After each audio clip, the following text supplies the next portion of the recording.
Marupsing Ngasigi Malemasda Mipung Kudimak Sel Paiba Pami, Amadi Mai Paklaba Mioi Amasoining. Masidi of a Wokalon Amani Haine Quina Lobi. Adabu Sori was see Karai no Hargadi, Kana Hona Zeraga, Kara Fauba Haivdi, Miamna Sak Khanglabra Misakamo, Bahur Labakan, so of Tarpas the Ni Sori Basi. Masidagi Pura Tayonavda, Dugumba Misakrale, Makhoisi Fana Fausano, Sel Fana Paisan Omadi, Makhoisi Miamne Hendokna, Sak Khanglabra, Miamne Yaba, Dugumba Misakamo Ergaso, Makhoisi so of Toudaba, Haivdi, ID Sel Asuklay. I monthly salary asuk fangi natragana I gidi Mercedes car lay have na chingba so of Haibdi uthokpa sauthokpa sina chingba kaidaunungda tawdaba mioi kharasu malemas da leitav nati ina khunba leiragadi lairaba leiriba siga chap manana so of tawba mioi leiragadi malemas da so of tawdaba mioi su leifam thoi masdi malemasigi machatni Aduna Marupsing Ngasigi video Asida Sel Fana Pargaso, Mioi Kiana, Awang Batak the Sak Khanglabra Kaman Men Amagumna, Yam Chamna Laiba, Mioi Taruki Matangda, Eikhoi Punna Khangminasi. Number 6. Akshay Kumar Marupsing Adom Yaune India da Laiba Mioi Yamana, Akshay Kumar Budi, Soidana Khanglamgani. Marksi Bollywood film industry go in the day Khiladi, Haivdi, Sanaroini Haina Mingthol Pirivani.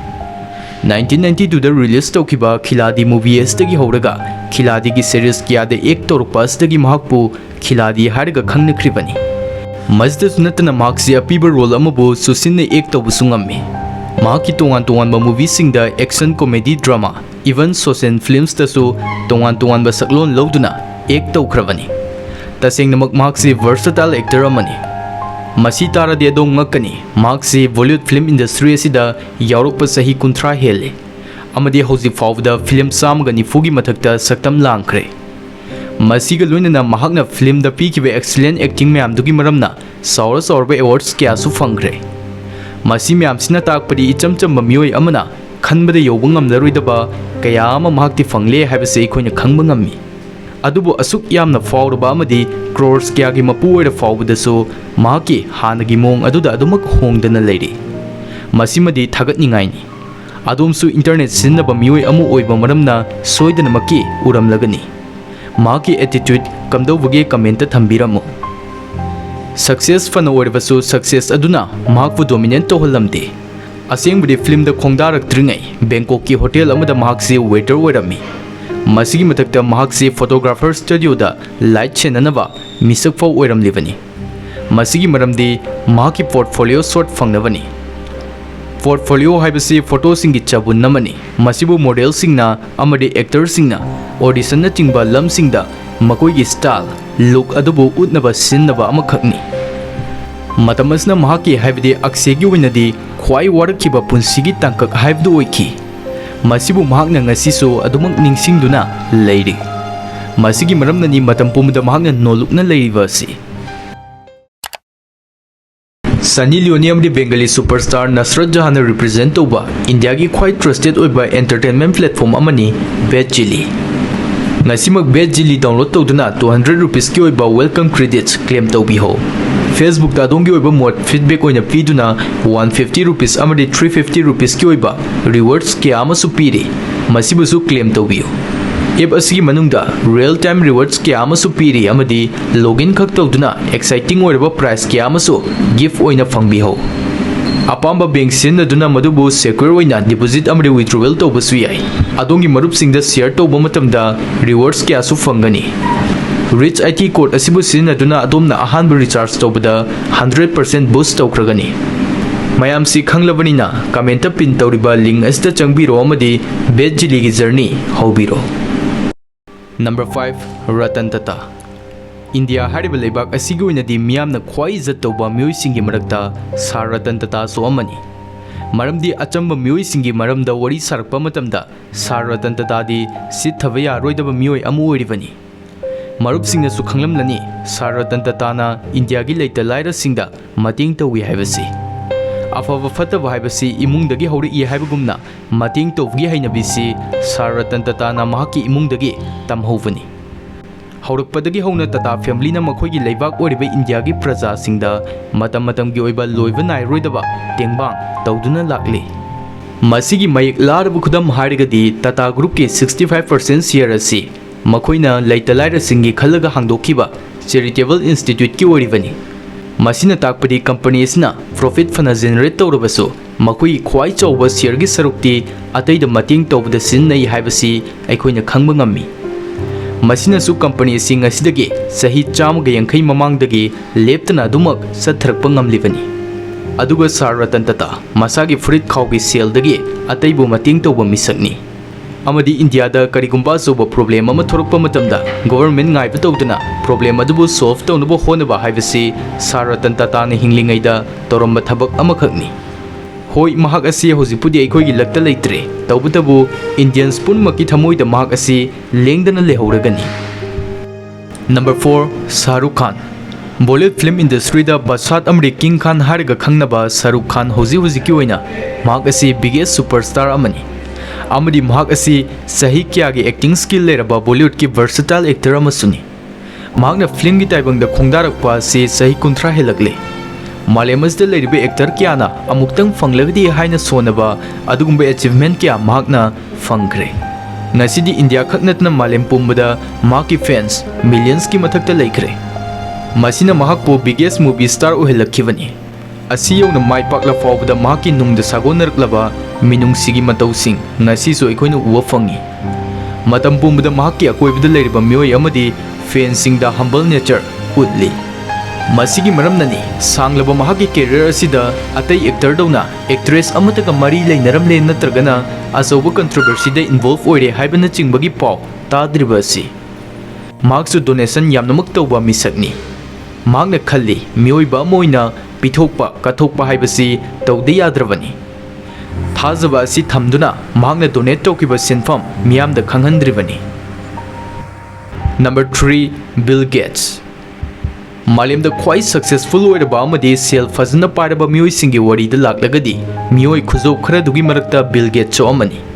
Asengba makki oina mahak asi malemgi sel khwai paiba Mioigi top 1 da khwai matam sangna lengdana leikiba misakni.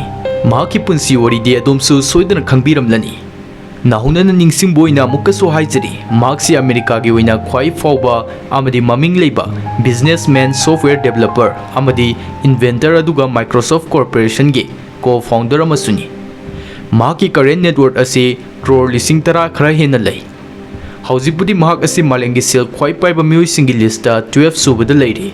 Adubu khangjinba yaba amana malengi sel khwai paiba gi top 1 da sahi taraga humdoi thangna matana oiduna lakhibani. Matam chupada achamba firosing set lili. Burgers leinabagi fawba common man amagumna line leptuna ngairibani. Asumna nokmi ataida wari saba asina chingba simple oiba maung sidani miyamna mahakpu nungsiriba si. Ma masagi oina khars tawjababudi ataida mating tawbana nungaijai. Masi tarade adom soidana ngakani Bill Gates amadi Melinda Gates Foundation gi matingna mahakna $36 billion laitalaida singda mating tawkre. Masina mahaksi thamoi chawba afaba Mioini haibasi takli amadi Eikhoina su mahak asi afaba Mioini haibasi khangba ngammi. Number 2 Cristiano Ronaldo. Marup Singh Ronaldo haiba mingasi tadaba Mioi leramni haiba thazadi. Malemgi khwai successful oiraba amadi famous oiraba footballer singi marakta Cristiano Ronaldo so amani. Football gi lamda khongdarpa sahi kun helakle. Masde international amadi national club kya da sanarpagi well experienced oiraba misakni Cristiano Ronaldo. Maki achievement myam asna maram oiraga greatest footballer amani haina puwari da maik lana iduna laikhrabani. Aduga mahaksi miyamna khwai follow tawba athlete amasuni. Afawbe athlete amo oibagi mathakta mahakna nolukna leiba ngambagi thauna asisu thagatningaini. Fibam danpham kya da fansinga selfie kapa amadi autograph piba asina chingba kya ama tawbagi clipsing adomsu soidna uviramlani. Atai tawde haijaba nate tawi tawdabu maki nature asisu Eikhoina thagatfam thoi. Maki khwai fazaba magun ama harigadi yam toina mahak blood donate tawi amadi maki von nero fawba donate tawkhrabani.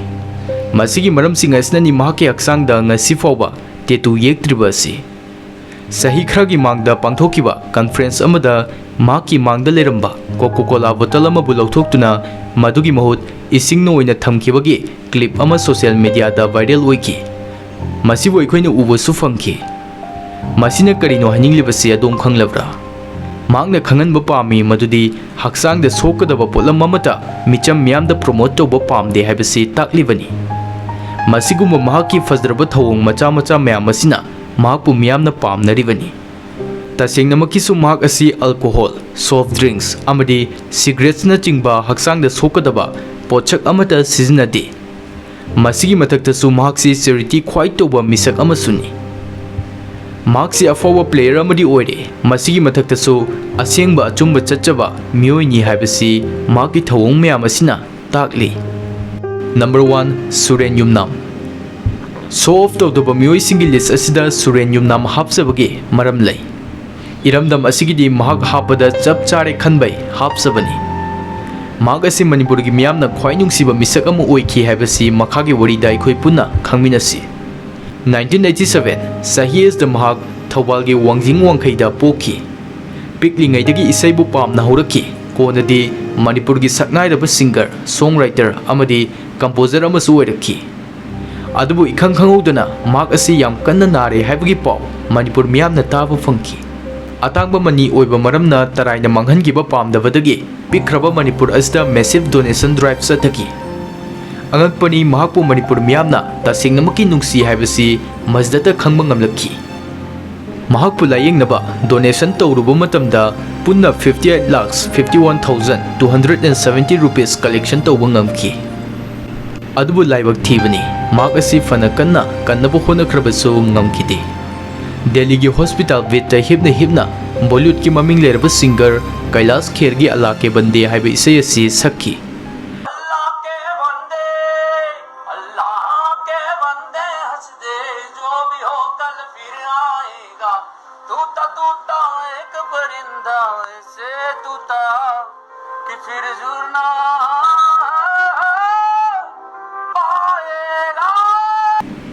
Masigi video matik asi Kailas Kher masana thengnaraba matung Twitter da tweet tawduna nungaitaba phongdoraki.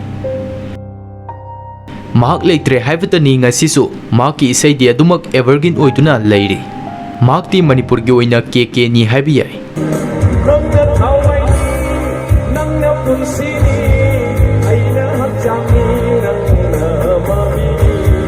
Mahakna pamjana chatlamba lam asida ngasidi mahakki machanupana amuk mahut sinduna Manipur gi miyamda watuna leiriba mafam adubu kharadu oirigasu mentionba ngamnaba yam kanna honajari.